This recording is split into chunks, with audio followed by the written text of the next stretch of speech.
Start diversifying your assets. Do not trust in your local currency, which fluctuates with events. Protect your wealth. Gold and silver are always in demand and are limited in supply, so you can always find buyers. Always scout around for desperate buyers who are trying to liquidate their gold and silver for currency. They are your best people to target when you are buying gold. You can even offer low ball offers and see who will take the bait. Like attracts like.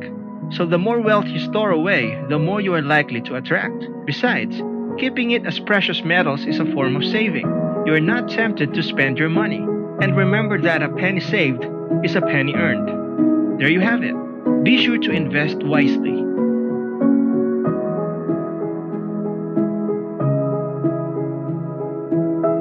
Did you know that gold and silver are one of the oldest forms of currency in the world? These two metals have been traded around the world for thousands of years. Printed money doesn't even come close to the value of gold and silver. In many ways, people still consider it as the de facto standard for currency. In the past, gold has always been known as a symbol of the rich and the elite. Silver is also precious but in more functional ways. Gold, we see it as jewelry and silver as silverware. Gold and silver is a sign of money and power. They are soft enough to be molded into different forms, and its form gives beauty that entrances people. Unlike currency in the form of paper money, you can't print it out of thin air, so it is inherently valuable. The gold standard is what governments use as a comparison of currency. When a government is using the gold standard, it means that they are basing their currency and valuations on a worth equal to an amount in precious metals, namely gold and silver. The United States used to use the gold standard. In our next video, we will look at why the price of gold and silver is rising.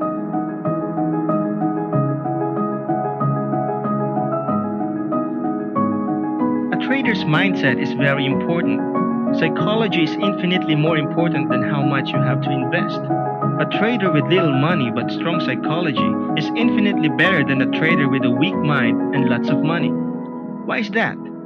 Because a person with a proper mindset can double, triple, or quadruple their money, while a person with a poor psychology can lose it all overnight.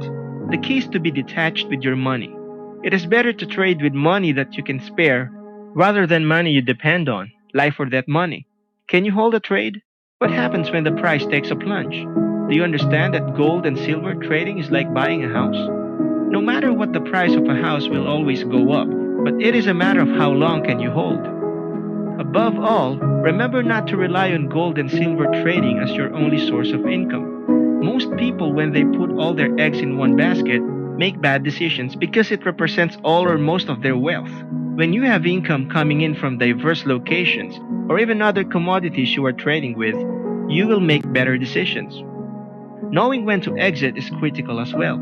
If you feel that you have earned enough, it's better to cut the trade and invest it in another commodity. Likewise, it is okay to cut your losses and invest elsewhere. Next, we will look at why you should invest in gold and silver now.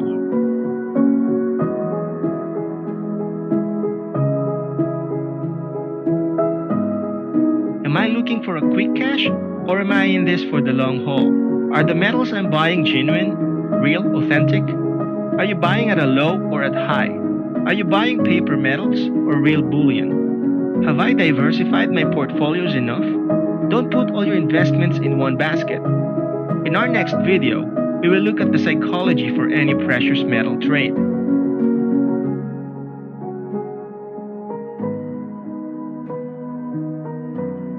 Advantages. Preserve your wealth. Anyone can trade gold for any other currency if anything happens to a country's currency. Jewels are made of gold or silver can also be easily traded. You can find other buyers for your form of currency because gold and silver is a universal currency. Disadvantages. You can't easily liquidate your metals. You will need to find buyers. The spread can be high. In other words, you will pay a lot of commission to gold and silver sellers. It is a defensive strategy. Even if you gain money through gold, your currency devalues.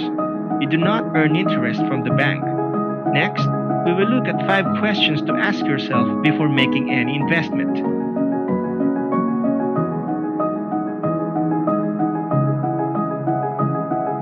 In 1971, President Nixon severed the US dollar's ties with the gold system. The US Treasury was running out of gold as more and more people were exchanging their US dollars back to gold. People were starting to lose confidence in the US dollar and more people were emptying the gold reserve. In act of desperation, President Nixon severed the gold standard, thus enabling the US to continually print money. They were effectively creating their own debt and generating as much debt as they wanted in the form of currency. Over the years, the US dollar started dropping and the price of goods started to go up. Now, why is that? It is because the US dollar is continually losing its value to the point that, compared to 40 years ago, the US dollar is only worth a fraction of what it used to be. Because currency starts to lose its value, especially with the whole world's currencies, hedged against the US dollar, the price of gold and silver starts rising at an astronomical rate. The demand for gold and silver starts increasing, and the increased demand for it spikes up the price even more. In our next video, we will look at the advantages and disadvantages of investing in gold and silver.